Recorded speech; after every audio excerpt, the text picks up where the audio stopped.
បើខ្ញុំប្រាប់អ្នកថាក្មេងស្រីម្នាក់ទៅរៀននៅបរទេសហើយជីវិតពោពេញដោយសុបិនប៉ុន្តែយប់មួយមិត្តរួមផ្ទះរបស់នាងត្រូវបានរកឃើញថាស្លាប់នៅក្នុងបន្ទប់ដែរពោពេញទៅដោយឈាមហើយប៉ូលីសមិនចាប់អ្នកចម្លែកនោះទេ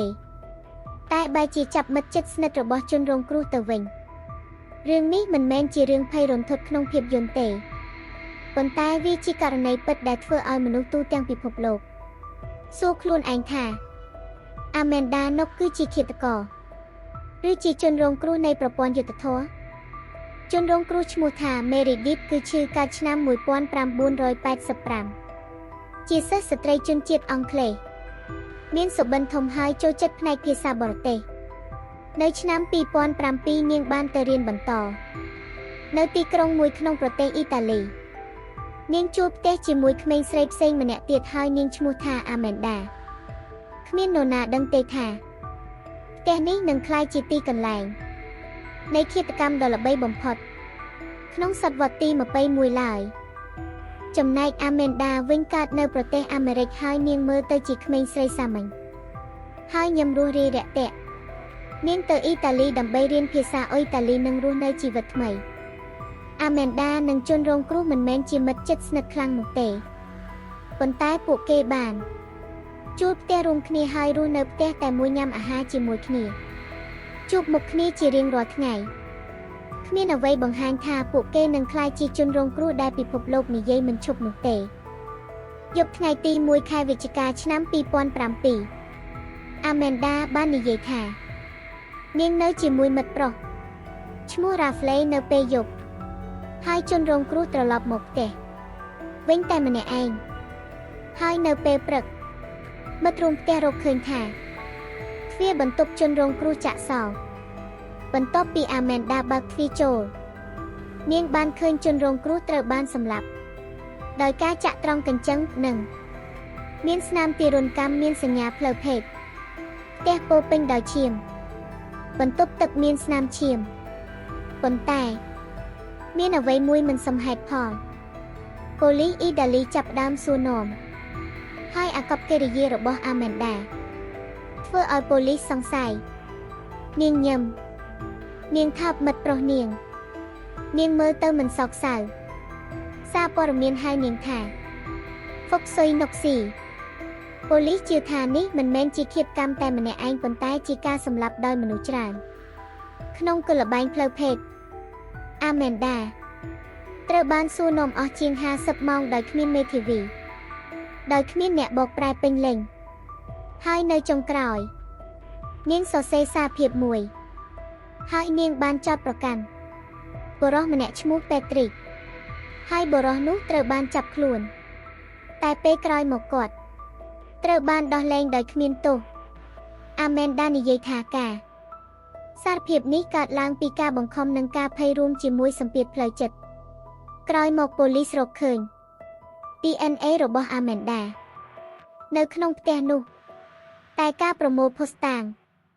ត្រូវបានគេរិះគន់យ៉ាងខ្លាំងពីសំណាក់អ្នកជំនាញអន្តរជាតិដោយពួកគេនិយាយថាភស្តុតាងមិនស្អាតមិនច្បាស់លាស់ហើយអាចត្រូវបានគេបំពោលនិងប្រឌិតវាឡើងវិធីសាស្ត្រនៃការធ្វើមិនត្រឹមត្រូវប៉ុន្តែតុលាការនៅតែបន្តសំណុំរឿងនេះដដែលឆ្នាំ2009អាមែនដាត្រូវបានកាត់ទោសឲ្យជាប់គុក26ឆ្នាំពីបទឃាតកម្មប៉ុន្តែពិភពលោកបែកជាពីរភាគព្រោះមានអ្នកខ្លះនិយាយថានាងគឺជាឃាតករនិងខ្លះទៀតនិយាយថានាងគឺជាជនរងគ្រោះនៃប្រព័ន្ធតុលាការហើយក្នុងឆ្នាំ2014តុលាការបានកាត់ទោសនាងម្ដងទៀតដោយផ្អែកលើកត្តាដូចជាប៉ូលីសអះអាងថាកាំបិតមួយនៅផ្ទះស្ត្រីរងគ្រោះគឺជាអាវុធឃាតកម្មប៉ុន្តែតុលាការកំពូលរកឃើញថា DNA របស់ជនរងគ្រោះនៅលើកាំបិតគឺតិចណាស់ការធ្វើតេស្តមិនបានធ្វើឡើងពីរដងហើយវត្ថុតាងត្រូវបានដឹកជញ្ជូននិងរក្សាទុកដោយមិនគោរពតាមស្តង់ដារការសន្និដ្ឋានតុលាការភស្តុតាងតាក់ទងជាមួយ DNA មិនច្បាស់លាស់មិនអាចប្រើសម្រេចដើម្បីដាក់ទោសមនុស្សបានឡើយចំណែកស្នាម DNA នៅលើអាវទ្រនាប់ជនរងគ្រោះវិញជាវត្ថុតាងដែលត្រូវបានរកឃើញ45ថ្ងៃក្រោយថ្ងៃឃាតកម្មហើយទីតាំងដែលរកឃើញស្ថិតនៅលើដីនិងមានមនុស្សដើរឆ្លងកាត់ជាច្រើន ហើយមាន DNA មនុស្សជាច្រើនចម្រុះគ្នាដែលពិបាកបែងចែកហើយតុលាការសម្រេចថាភស្តុតាងនេះមិនមានសុវត្ថិភាពមិនអាចប្រើការបាន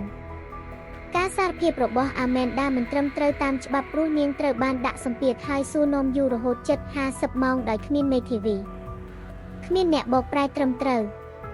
ស្ថិតក្រោមសម្ពាធផ្លូវចិត្តខ្លាំងហើយតុលាការសម្រេចថាការសារភាពដែលកើតក្រោមសម្ពាធមិនអាចប្រើជាភស្តុតាងបានចុងក្រោយតុលាការរកមិនឃើញការឆ្លោះធ្ងន់ធ្ងរនិងការខឹងស្អប់ពីសំណាក់ជនរងគ្រោះដែលបង្កឲ្យមានការឈានទៅដល់ឃាតកម្មឡើយចំណែកទ្រឹស្ដីល្បែងនៃផ្លូវភេទវិញត្រូវបានទទួលស្គាល់ថាគ្មានភស្តុតាងគាំទ្រហើយតុលាការបញ្ជាក់ថាការសម្លាប់ដោយគ្មានភស្តុតាងច្បាស់លាស់មិនអាចកាត់ទោសមនុស្សបានឡើយហើយតុលាការកំពូលបានរិះគន់ការងាររបស់ប៉ូលីសថាចាប់ផ្ដើមពីសន្និដ្ឋានមិនមែនអំពីភស្តុតាងដោយធ្វើការបកស្រាយភស្តុតាងឲ្យសមនឹងទ្រឹស្ដីហើយជាពិសេសមិនគោរពនីតិវិធីវិទ្យាសាស្ត្រចុងក្រោយតុលាការកំពូលអ៊ីតាលីបានសម្រេចថា Amanda គឺគ្មានទោសហើយជនរងគ្រោះមិនអាចត្រឡប់មកវិញហើយ Amanda រស់នៅជាមួយស្នាមរបួសនៃរឿងនេះរហូតមកដល់សប្តាហ៍ថ្ងៃសំណួរនៅតែមានតើការពិតពេញលេញត្រូវបានបង្ហាញហើយឬនៅ